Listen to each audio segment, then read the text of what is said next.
from watching the introduction, hopefully you will have guessed that today I'm talking about what affects our weight. So we all know that we have a basal metabolic rate, or you should have been listening in biology.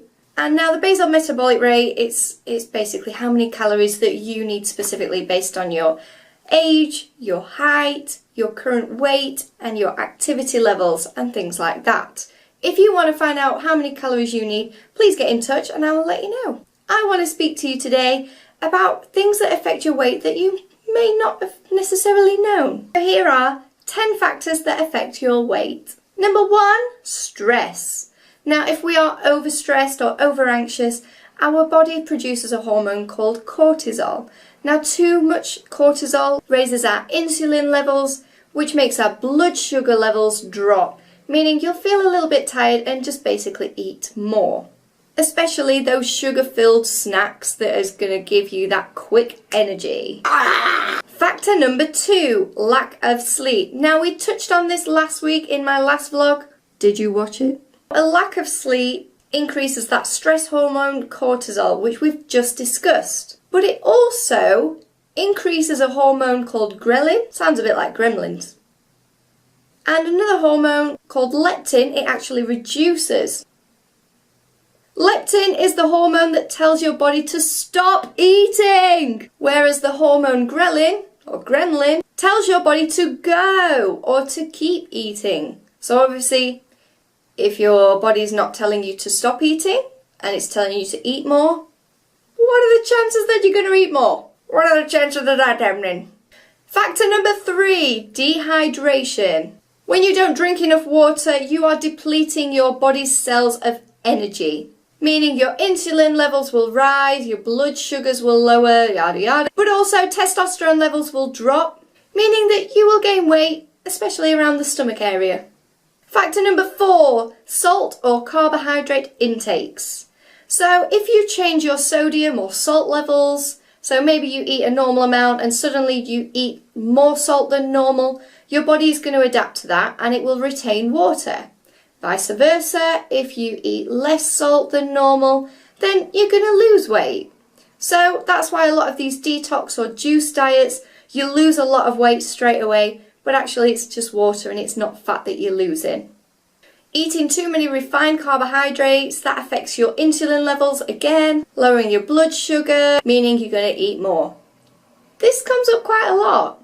Insulin's quite important, you know. Also, for every 1 gram of carbohydrate eaten and stored in the body through glycolysis and blah blah, there is 2.7 grams of water retained as well. Factor number 5, genetics. So there are some studies that suggest there are certain genetics or certain genes within your body that make you gain or lose weight better than another person. However, the studies are still not 100% validated. There's still a lot of ongoing research happening right now. So for now, the most important thing to do with your weight is your lifestyle. So don't just be blaming genetics. I see you, Sally. Sat in that corner eating your Cheetos.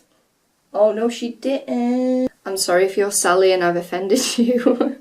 It was meant to offend everyone. Factor number 5, medical conditions, diseases, or even treatments for medical issues. Got an issue? Have a tissue. For example, if you have Crohn's disease, initially you may lose quite a lot of weight due to going to the toilet a lot more, but also a reduced appetite. However, certain treatments or steroids, things like that, can actually make you gain weight. There are even certain contraceptions that make you gain weight as well. Always speak to your doctor. Factor number 7, eating with food guilt. Now, if you haven't seen my previous video based on how you look at your food when you eat it, how you view your food in a positive or negative way, you can actually gain weight. Check out the video, link attached. Factor number 8, artificial additives. Some recent studies have found that artificial additives can affect your gut bacteria, which can trigger inflammation. Therefore, when you're trying to eat something, check the ingredients. If you can't even pronounce the words, or the ingredients list is like, it may suggest it's not very good for you or your weight. Factor number 9, life stages or events. Now, obviously, if you're pregnant, you're going to weigh more than if you're not pregnant. If you're on your period or off your period or before menopause or during or after menopause, your hormones are going to change due to high levels of estrogen, which will affect your weight, and again, especially around the stomach area. Sorry ladies. Or maybe you've just stopped playing sports and you're still eating the same amount, so it means that you're just not burning as many calories. Maybe you've stopped smoking and obviously you've created a new habit to stop the old habit, so you're eating more.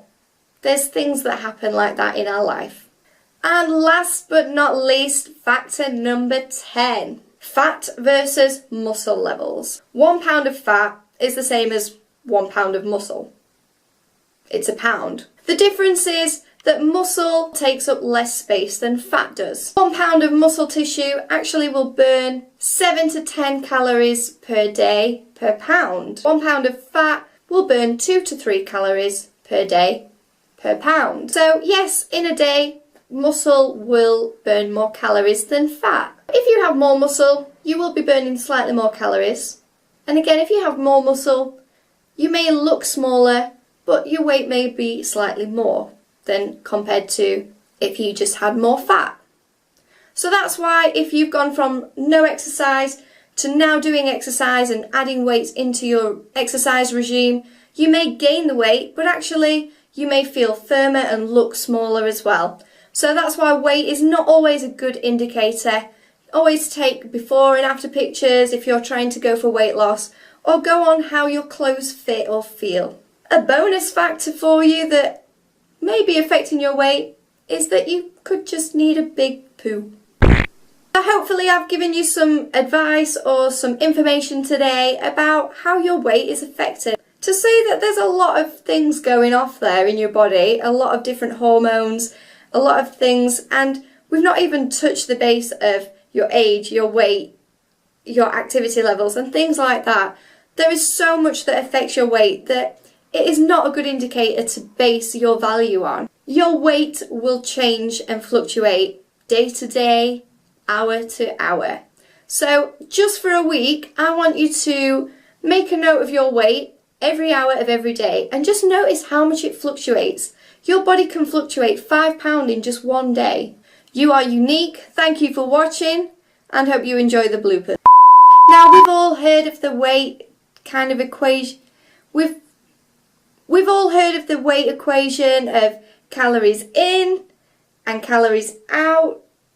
I'm doing it wrong. I've got an itchy head. I think I burnt my head on holiday. Alright? I've not got nits. Don't think. Hey Ross. This is not a good idea.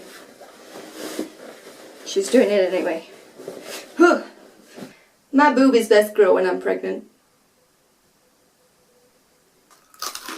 I'm so fat. Salty. If you used to watch Friends, you know what I'm on about. If not, where have you been? Who are you? Also lowers the level. So lowers.